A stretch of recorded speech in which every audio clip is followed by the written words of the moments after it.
বর্তমান জাতীয় সংসদ চলছে, বিগত 15 বছর জাতীয় সংসদ চলেছে। আগের সংসদে মমতাজের গান হতো, আর এখনকার সংসদে আল্লাহ রসুলের নাম আলোচনা হয়। এই যে সংসদ চলছে, 1 মিনিট কথা বললে 2,64,000 টাকা খরচ হয়। 1 মিনিট জাতীয় সংসদ করলে চললে সর্ব খরচ দিয়ে 2,64,000 টাকা খরচ হয় 1 মিনিট জাতীয় সংসদ চললে। সেইখানে যেয়ে বাবার গল্প, দাদির গল্প, নানির গল্প, একজন আর একজনের পাম্পট্টি মারার জন্য জনগণের টাকা দিয়ে তোমাদের জাতীয় সংসদে পাঠানো হয়নি। ওখানে জেনে জাতির কল্যাণের জন্য কথা বলতে হবে। নতুবা আগের মতন অবস্থা যদি কেউ করে, আগেরটা যেদিকে গেছে পিছনের গুলো সেদিকে যাবে। বর্তমান সংসদের যিনি স্পিকার নাম কি? বর্তমান সংসদের যিনি স্পিকার নাম কি? হাফিজ উদ্দিন পীর মুক্তিযোদ্ধা। কথা বলেন ঠিক না বেঠিক? কে কোন ভাবে চলবে ওটা আমার জানার বিষয় নয়, তবে সবচেয়ে জাতির ভালো লেগেছে সর্বপ্রথম হাফিজ উদ্দিন যখন কথা বলতে শুরু করলেন, তখন তিনি বললেন, নাহমাদুহু ওয়া নুসাল্লি আলা রাসূলিহিল কারীম, আম্মা বাদ, আউযু বিল্লাহি মিনাশ শাইতানির রাজীম, বিসমিল্লাহির রহমানির রহিম। আরে পরে কি হবে ওটা আল্লাহই ভালো জানে, কিন্তু এখন আল্লাহর নাম নিয়ে যে জাতীয় সংসদ শুরু হলো, আশা করা যায় ওই সংসদে আল্লাহ রাসূলের বিরুদ্ধে কোনো আইন পাস হবে না। আমাদের সম্মানিত প্রধানমন্ত্রী শহীদ প্রেসিডেন্ট জিয়াউর রহমানের সুযোগ্য পুত্র, ম্যাডাম খালেদা জিয়ার সুযোগ্য পুত্র, তিনি যেভাবে শুরু করেছেন, আশা করি তার দ্বারা দেশের উন্নয়ন হবে, আশা করি দেশের উপকার হবে। কথা বলেন ঠিক না বেঠিক? আরে ভাই, আমরা না খেয়ে থাকা জাতি, আমরা বুকে পাথর বেঁধে থাকা জাতি, আমরা রাজপথে রক্ত দিয়ে থাকা জাতি, তবে ইসলামের বিরোধিতা করলে তার বিপক্ষে না দিয়ে ঘরে শুয়ে থাকতে পারি না। সুতরাং আমরা আমাদের জীবনের চাইতে ইসলামকে বেশি ভালোবাসি। কথা বলেন ঠিক না বেঠিক? সুতরাং আমরা চাই সব জায়গায় কার আলোচনা হোক? আল্লাহর আলোচনা হোক। তাহলে মাহফিল করতে এসেছে, এখানে সর্বপ্রথম কার কথা হবে? আল্লাহর নামে শুকরিয়া আদায় করেছি না করিনি? 2 নম্বর, তাফসীর মাহফিল যেটা হবে, সেখানে রাসূলের নামে দুরূদ দিয়ে শুরু করা লাগবে। আমরা কি রাসূলের নামে দুরূদ দিয়েছি না দেইনি? 3 নম্বর, ওলি কিতাবিহি, তাফসীর মাহফিল যেটা হবে, কোরআন থেকে আলোচনা করা লাগবে। তাহলে 1 নম্বর আল্লাহর কথা আমরা বলেছি না বলিনি? 2 নম্বরে রাসূলের নামে দুরূদ পড়েছি না পড়িনি? 3 নম্বর কিসের থেকে আলোচনা হবে? কথা বলেন, কিসের থেকে আলোচনা হবে? কোরআন থেকে যদি আলোচনা হয়, তাহলে এটা হবে তাফসীরুল কোরআন মাহফিল। আর যদি কোরআন থেকে আলোচনা না করি, হঠাৎ মাওলানার মতন গাছের পাতা, তাহলে ওইটার যাই হোক তাফসীর মাহফিল হবে। তাহলে আমরা এবার কোরআন থেকে আলোচনা করতে চাই। আপনারা কি শুনতে রাজি আছেন? আমার আলোচনা শেষ না হওয়া পর্যন্ত ময়দান ছেড়ে দেবেন না। 12টা পর্যন্ত কোরআনের আলোচনা শুনতে হবে। কারা কারা রাজি? একটু 2 হাত উঁচু করে আল্লাহরে দেখান। জোরে একটা তাকবীর হবে, নারে তাকবীর। আরো জোরে নারে তাকবীর। আল কোরআনের আলো, তোমার নেতা আমার নেতা, দুনিয়ার মুসলিম, লিল্লাহে তাকবীর। পাঠ করার পড়া কি এক? এই কথা বলেন, পাঠ করার পড়া কি এক? ভেটি ঈদগাহ কমিটি কর্তৃক আয়োজিত আজকে 21তম তাফসীরুল কোরআন মাহফিল, এইটা যে আমি পড়ে এইটা যে আমি শোনালাম, এটা কি করে শোনালাম? পড়ে শোনাইছি। আর এইটা বন্ধ করলাম ভেটি ঈদগাহ ময়দানে 21তম তাফসীরুল কোরআন মাহফিলে আপনাদের স্বাগতম। আমি যে মুখস্থ বললাম এইটারে বলা হয় পাঠ করা, আর আমি যেই দেখে দেখে পড়লাম এইটারে বলা হয় কি? পড়া। আচ্ছা বলুন তো, পড়া আর পাঠ করা কি এক? না।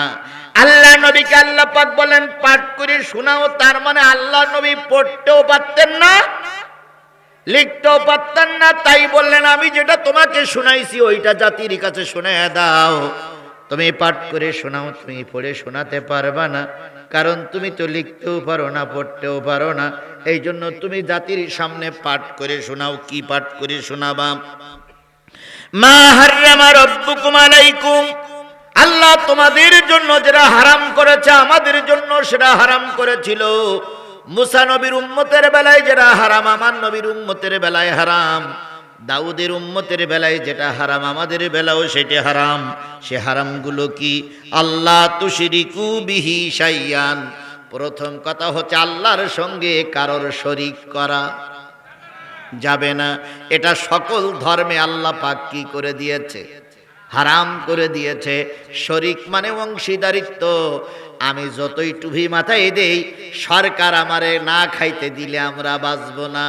এমপি আমাদের যদি টাকা না দেয় আমাদের খাওয়া হবে না। জেলা প্রশাসক থেকে যদি আমার 10 কেজি চাল না দেয় আমার খাওয়া হবে না। এই যে আল্লাহর পরে তাওয়াক্কুল না করে জেলা প্রশাসক চেয়ারম্যানের পরে তাওয়াক্কুল করলেন, আল্লাহর ভাষায় এটাই শিরক। এরকম মুশরিক আমার দেশে আছে না নাই? এ জোরে বলেন আছে না নাই? যদি নাই বা থাকবে, সরকারের থেকে খেজুর বাজেট হইল, সেই খেজুর গেল কই? সরকারি বাজেট করলো খেজুরের বাজেট, সেই খেজুর কিন্তু সরকারে দেয়নি, দিয়েছে কে? সৌদি আরব। প্রতিটা এমপি খেজুর পাইল।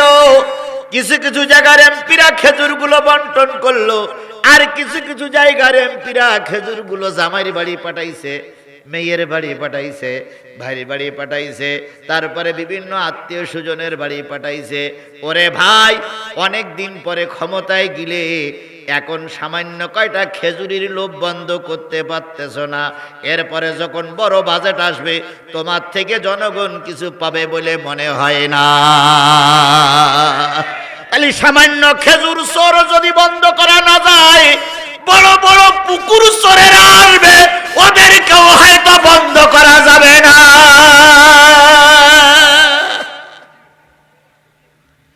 সৌদি আরবের খেজুর গরিব মানুষের জন্য আসলো, আর ওরা খেয়ে ভুড়ি মোটা করি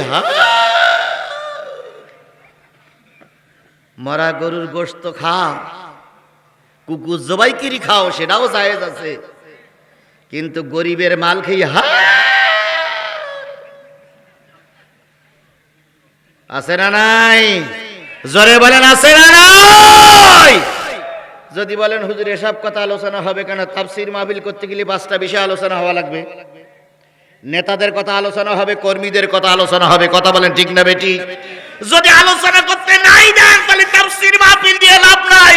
আর একটা জিনিস বুঝতে হবে, অন্য বক্তাদের আপনারা ভয় দেখাবেন, আজিজুল ইসলাম জিহাদির ভয় দেখায় লাভ নাই।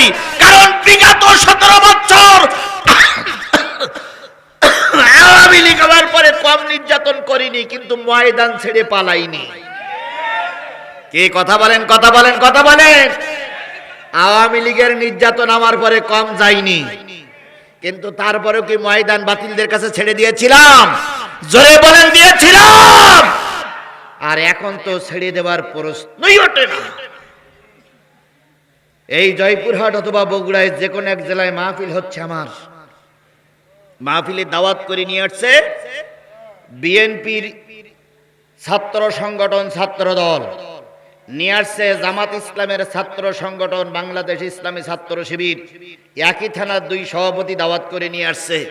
আনার পরে মঞ্চে যখন উঠেছি তখন মঞ্চে সব পরিপূর্ণ, পিছনে নেতারাও পরিপূর্ণ। বিএনপির নেতারা হাজির, আওয়ামী লীগের নেতারা হাজির, জামাতের নেতারা হাজির। আলোচনা যখন কিছুক্ষণ চলে গেছে, কিছুক্ষণ চলছে, পিছন দিক থেকে নেতারা সব কেটে পড়েছে। হঠাৎ করে দেখলাম 17-18 জন পুলিশ ঢুকেছে মাহফিলে। আমার জীবনের কথা বলছি। 18 জন পুলিশ ঢুকে মঞ্চের দিক তাকাই দেখি নেতারা একজনও নাই। পুলিশের ওসি এরকম ডাইন পাশে এসে বসলো, দারোগা বসেছে বাম পাশে। আমার জীবনের কথা কোরআন শরীফ সেই বলতে, আমার জীবনের কথা। এরপরে ওসি সাহেব পিস্তলটা খুলে, রিভলভারটা খুলে টেবিলের পরে রাখলো, দারোগায় হ্যান্ডকাপটা খুলে এখানে রাখলো। তার মানে আমার ভয় দেখাচ্ছে না ভাই, যে উল্টো পাল্টা করলি হ্যান্ডকাপ, আর ওদিক দেখাচ্ছে উল্টো পাল্টা করলি শুট। কারণ আমার গতিতে আমি আলোচনা করেই যাচ্ছি। সময় আছে আর মাত্র 15 মিনিট, 12টা বাজে। হঠাৎ করে শিবিরের সভাপতি চিঠি লিখলো যে হুজুর, আজকের এই মাহফিল থেকে আপনারা নামানো সম্ভব হচ্ছে না, পুলিশ গেছে আপনাকে আজকে গ্রেফতার করবেই। আমি চিন্তা করলাম ধরা তো খেতে হবেই, তা ধরা যদি খেতেই হয় অন্তত শেষ রাস্তা করি ধরা বলি। তো আর 10 মিনিট আলোচনা করলাম, আগে চেয়ে আরো গরম। এবার শিবিরের সভাপতি আর ছাত্র দলের সভাপতি দুইজন বলতেছে হুজুর, চিঠিতে বলতেছে হুজুর, পিছনে দ্বিতীয় বক্তার পাঠাইছি, আপনি যে কোনো কায়দায় যদি নামতে পারেন দ্বিতীয় বক্তার কাছে দিয়ে নামলে আমরা যে কোনো কায়দায় আপনাকে নিয়ে যাব, কিন্তু মঞ্চে যাওয়া সম্ভব নয়। আমি চিন্তা করলাম আল্লাহ, আজকের এই মাহফিল আমার জীবনের শেষ মাহফিল। তখন আমি মোনাজাতের আগে পিছন দিক তাকাই দেখি দ্বিতীয় বক্তা বসে আছে। আমি বললাম, তো উনি বললো হুজুর ঠিক আছে আমি আসি। এবার আমি ওসি সাহেবের হাত ধরলাম, ধরে বলতেছি ভাই ভালো আছেন? ওসি বলতেছে ভালো। ভাই বাড়ি কোথায়? নাটোর। ভাই আপনার বাপ মা আছে? বাপ আছে মা নাই। আল্লাহ, সম্মানিত ওসি সাহেবের মা নাই, এমন একজন ভালো লোককে যে মা পেটে ধারণ করেছিল, সেই মা নিশ্চয়ই উত্তম গর্ভবতী মা। আজকে যদি ওই মা বেঁচে থাকতো, ছেলে যদি মঞ্চে ওসিগিরি করতেছে দেখতো, মা খুশি হয়ে যেত। আল্লাহ ওসির মাকে আল্লাহ তুমি জান্নাতের মেহমান বানায়া দাও। ওসি কয় আল্লাহুম্মা আমিন। তাহলে একটু কন্ট্রোল হয়েছে না এটা। এবার দারোগার পালা। বাম হাত দিয়ে দারোগার হাতখানা ধরে বলতেছি ভাই রাকিব ভাই, ওনার বাড়ি হলো, উনি হলো রাকিব। রাকিব ভাই আপনার মা বাপ? উনি নরম সুরে বলতেছে হুজুর আমার মাও নাই বাপও নাই। আল্লাহ, এতিম যদি কেউ দেখতে চায় সে যেন রাকিব ভাইয়ের দিকে তাকায়। এই মাহফিলে একটাই মাত্র এতিম লোক হলো দারোগা, যার মাও নাই তার বাপও নাই, সেই হলো প্রকৃত এতিম। আয় আল্লাহ, রাকিবুল ইসলাম রাকিব ভাইয়ের মার বাপকে তুমি জান্নাতের 7ম স্থানে রেখে দাও। রাকিব কয় আল্লাহুম্মা আমিন। এবার জিজ্ঞেস করলাম রাকিব ভাই আপনার বাড়ি কোনে? উনি বলেন দিনাজপুর জেলার। দিনাজপুর জেলার কি যেন একটা থানার নাম বলল। এবার দুইজনকে একটু কন্ট্রোল করে নিলাম। নেওয়ার পর মোনাজাতের আর মাত্র 5 মিনিট বাকি, তখন দুইজনের হাত ধরে বলতেছি ভাই চোখ আলগা করে মোনাজাত আর চোখ বুঝিয়ে মোনাজাত এক না। এই জন্য এবার আমরা মোনাজাত করব সবাই চোখ বন্ধ করে।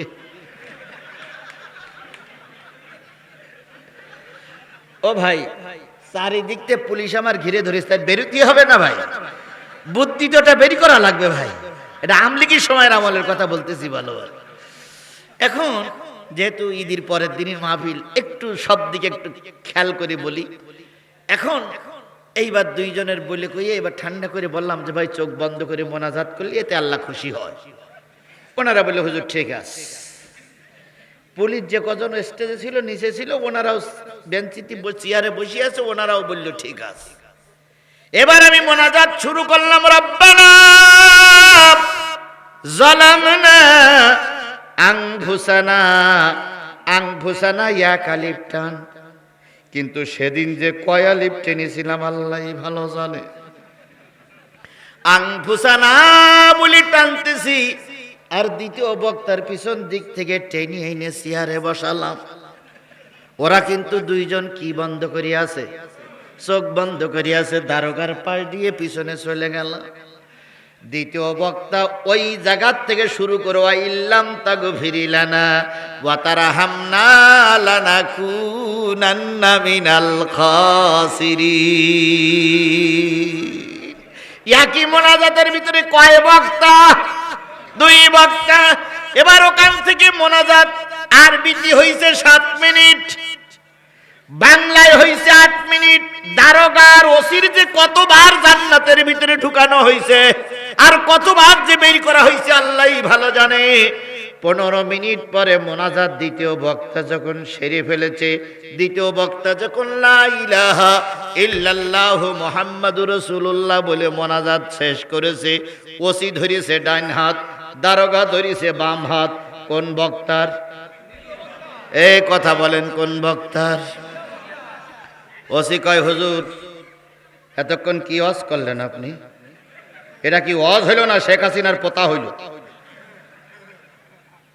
তো দ্বিতীয় বক্তা বলতেছে, কেন কি সমস্যা হয়েছে? কয় সমস্যা হয়েছে কি বুঝতে পারেন? 2 ঘন্টা আলোচনা করেছেন না রাজনীতি করলেন।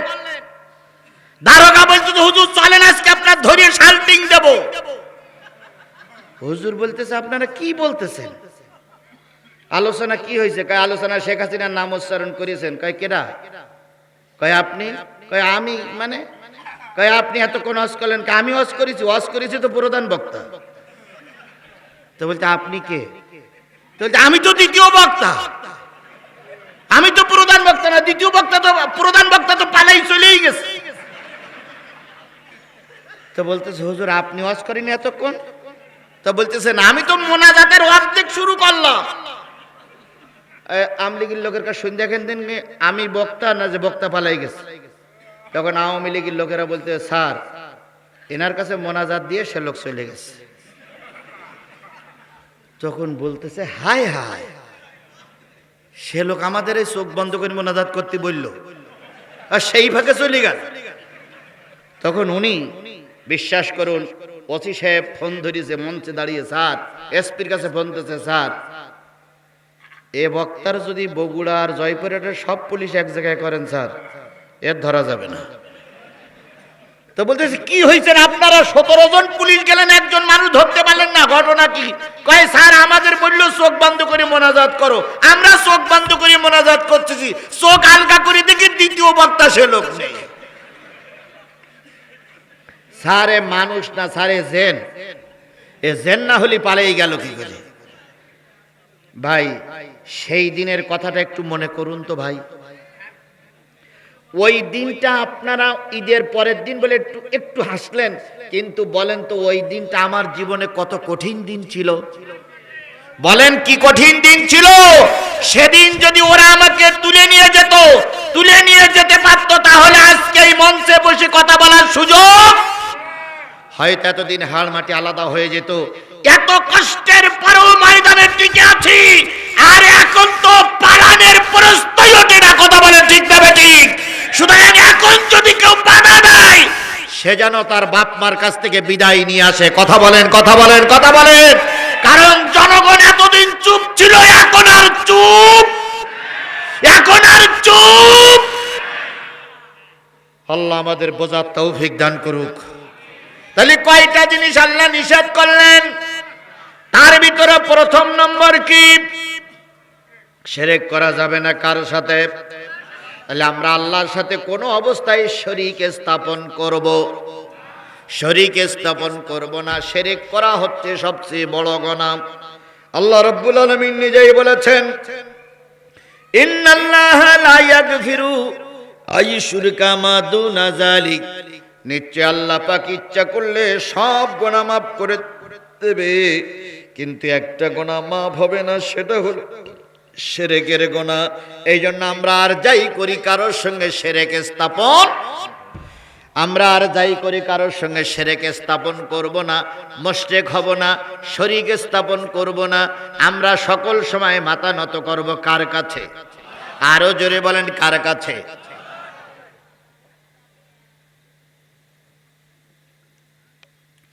আলোচনা চলবে না মোনাজাত করে দেব? চলবে। তাহলে কেউ যেন না ওঠে। আমি কিন্তু একটা পয়েন্ট আলোচনা করেছি, আর এখনো কয়টা পয়েন্ট বাকি? 9টা কথা বলবো ইনশাল্লাহ, যদি আল্লাহ আমার বাঁচাই রাখে। আমি একটা ক্ষুদ্র একটা দলের কর্মী, সেই দল আমাকে শিখাইছে 10টা পয়েন্টের কথা 1 মিনিটই বলা যায়, আর 10টা পয়েন্টের কথা 10 ঘন্টা ধরেও বলে শেষ করা যায় না। আমি সেই লাইনে চলছি। আপনারা যদি ব্যস্ত হয়ে পড়েন, 5 মিনিটের ভিতরে 10টা পয়েন্টের কথা বলে দেব। আর যদি মনে করেন একটু ব্যাখ্যা করে শুনবো, তাহলে আমার নির্ধারিত সময় পর্যন্ত আপনাদের একটু সময় দিতে হবে। আল্লাহ কবুল করুক। একটু জিকির করেন সুবহানাল্লাহ।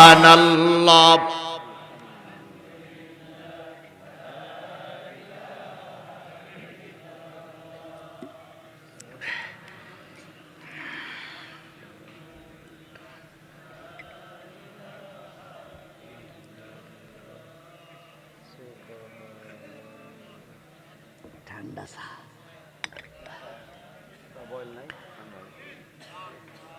মুরব্বি মুরব্বি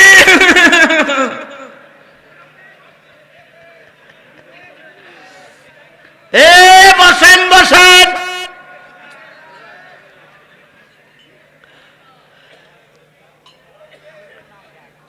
তাহলে যে জিনিসটা বোঝাতে চাচ্ছিলাম, আল্লাহর সঙ্গে কি করা যাবে না? শিরক করা যাবে না। ভাইরে, ইমানের চাইতে বড় মজবুত জিনিস আর কিছু নাই। ইমান যার নাই, তার কোনো আমল আল্লাহর দরবারে কবুল হবে না। কথা বলেন ঠিক না বেঠিক? ঈদ শেষ করেছেন কয়দিন হয়েছে? 3 দিন। ঈদের দিন রাত এশার নামাজের পর আবু বকর মদিনার খলিফা চলে গেলেন মানুষের দাঁড়ে দাঁড়ে। কে কত বিপদে আছে, কে কত কষ্টে আছে দেখার জন্য তিনি চলে গেলেন। রাত অনেক হলো। আবু বকর সিদ্দিক বাসায় ফিরে দেখে স্ত্রী ঘরের দরজায় চুপচাপ বসে আছে, চোখ দিয়ে পানি টপ টপ করে পড়তেছে। এবার আবু বকর বললেন, ওগো আমার স্ত্রী, আজকে ঈদের দিন, তোমার চোখে পানি কেন? আবু বকরের গালে একটা চুমা দিলেন নিজের স্ত্রী। এরপর আবু বকর হাত কানা ধরে বললেন, কান্দো কেন? কয়, এসো আমার সঙ্গে। কেন কাঁদতেছি তোমাকে দেখাইয়ে দেই।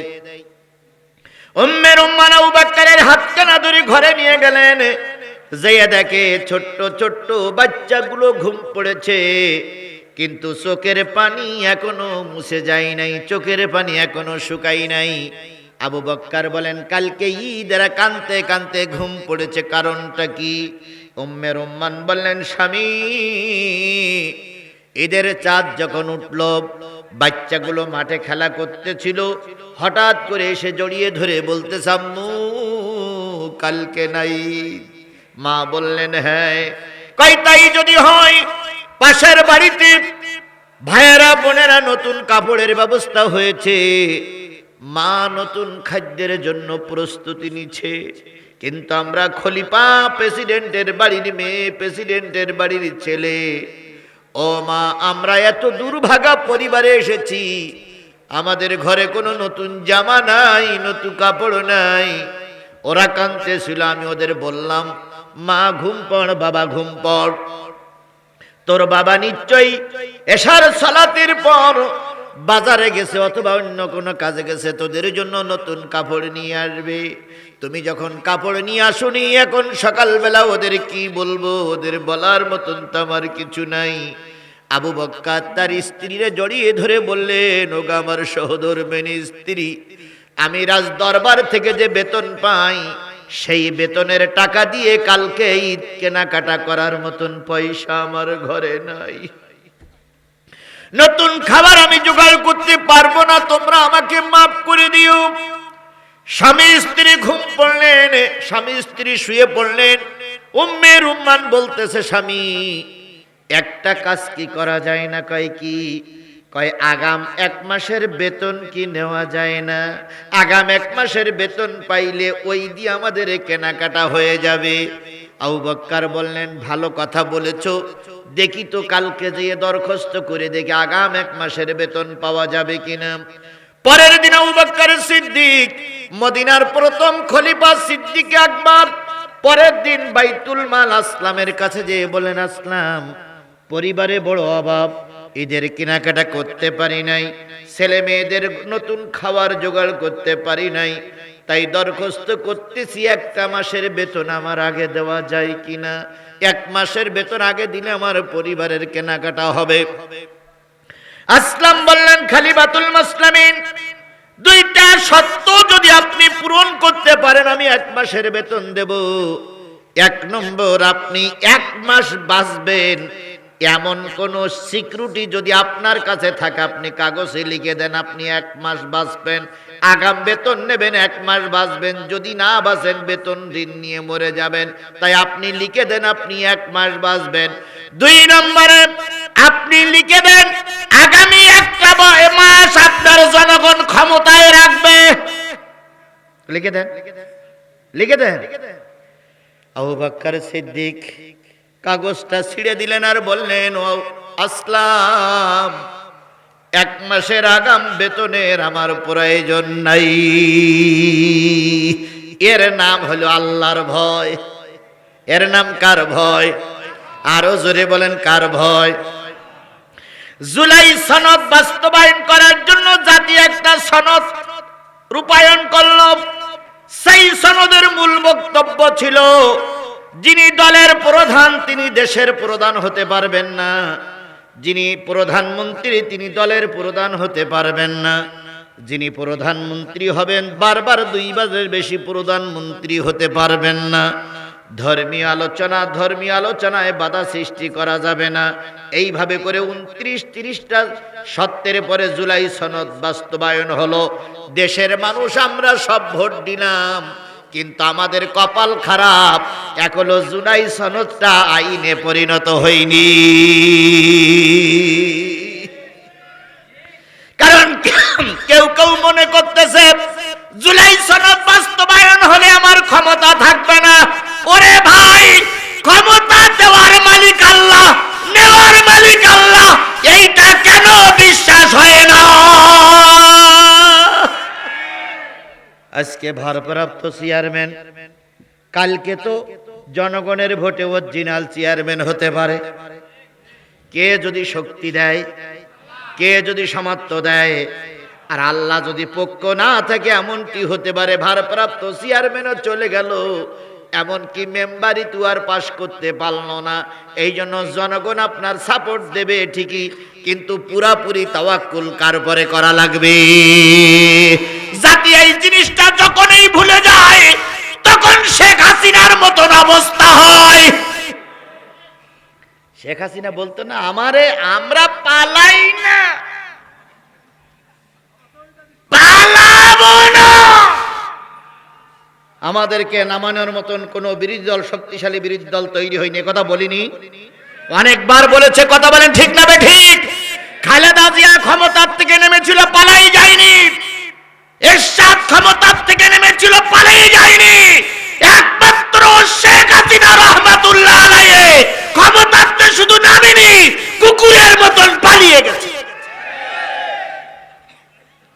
দুপুর বেলার ভাতও কপালে, দুপুর বেলার বিরিয়ানিও কপালে জুটিনি। সুতরাং অহংকারীদের আল্লাহ কখনো ক্ষমা করে। আবু বকর সিদ্দিক দরখাস্তটা ছিঁড়ে ফেললেন, কারণ 1 মাস আমি বাঁচবো এমন কোন নিশ্চয়তা আমার কাছে নাই। 1 মাস জনগণ আমাকে ক্ষমতায় রাখবে এমন কোন নিশ্চয়তা নাই। তাই তিনি দরখাস্তটা ছিঁড়ে ফেললেন। এবার ঘরে ফিরে গেলেন। স্ত্রী বললেন, কি হলো? কয় না, উনি আগাম বেতন দেবে না, আগাম বেতন দেবে না, তাই কেনাকাটা করা সম্ভব হলো না। স্ত্রী চিন্তা করলেন, স্বামী তুমি যেটা পারুনি সেটা আমি দেখাই দেব। তাই তিনি 2 মাস 10 দিনের জন্য নতুন পরিকল্পনা নিয়ে রাস্তায় নামলেন। সেটা ছিল প্রতিদিন দুপুর বেলা বাইতুল মালের থেকে খেজুর আসতো, আর রাতের বেলায় বাইতুল মালের থেকে আটা আসতো। উনি রুটি তৈরি করার আগে 1 মুষ্টি আটা একটা কৌটায় রাখতেন, খেজুর ভাগ করার আগে 4টে করে খেজুর আর এক জায়গায় রাখতেন। এভাবে করতে করতে 2 মাস 10 দিন পর যখন ঈদের রাত আসলো, কুরবানির ঈদ, আবু বকর ঘরে ঢুকে দেখে গত ঈদে স্ত্রীর চোখে পানি ছিল, আজকে বেশ হাসি খুশি ভাব। আবু বকর জিজ্ঞেস করলেন, আজকে হাসি খুশি কেন? কয় আমার বাচ্চাদের 2 মাস 10 দিন আশ্বস্ত করে রেখেছি এই ঈদে নতুন কাপড় চোপড় কিনে দেব, আমি ব্যবস্থাও করেছি, তাই খুশি আমি।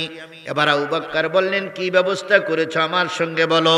আবু বকর সিদ্দিক রাদিয়াল্লাহু তাআলা নূর স্ত্রী এবার দুটো পোটলা নিয়ে আসলেন, এনে বললেন, এই পোটলাটায় খেজুর আছে, এই পোটলাটায় আটা আছে, এইগুলো বাজারে বিক্রি করো, বিক্রি করে যে পয়সা পাবে সেই পয়সা দিয়ে আমার বাচ্চাদের নতুন কাপড় কিনে দাও। আবু বকর চলে গেলেন, চলে যাচ্ছেন বাজারে। চলে যাবেন? বাস একটু দাঁড়ান। জি জি জি, খেয়াল আছে আমার।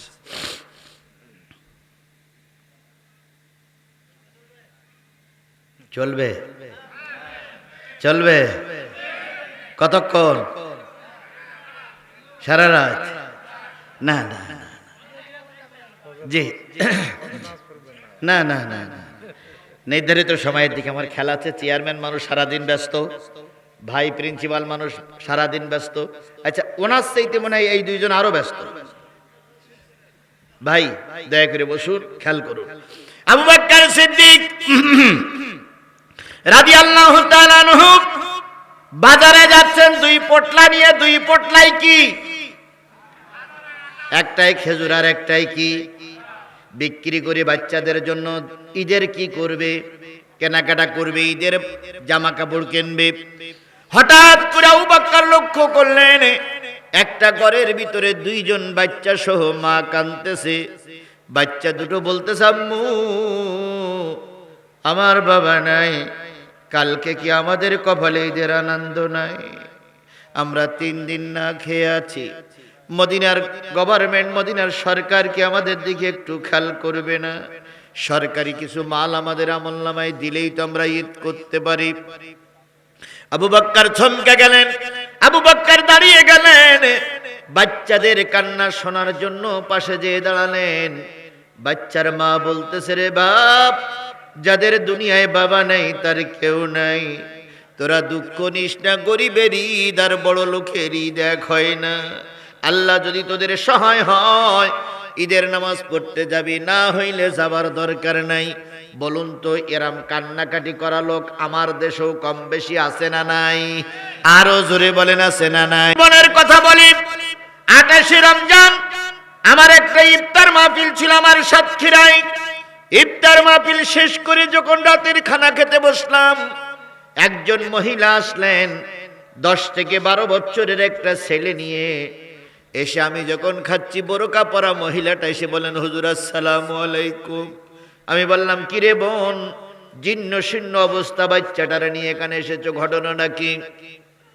মহিলা বললেন, হুজুর আপনার বাড়ির থেকে, শহরের বাড়ির থেকে একটু দূরে আমার বাড়ি। গত বছর আমি আপনার কাছে সাহায্যের জন্য এসেছিলাম, আপনার হয়তো মনে নাই। আপনার স্ত্রী খোকার মা আমাকে 700-800 টাকা দিয়েছিল আমার এই বাচ্চাটার একটা জামা বানানোর জন্য।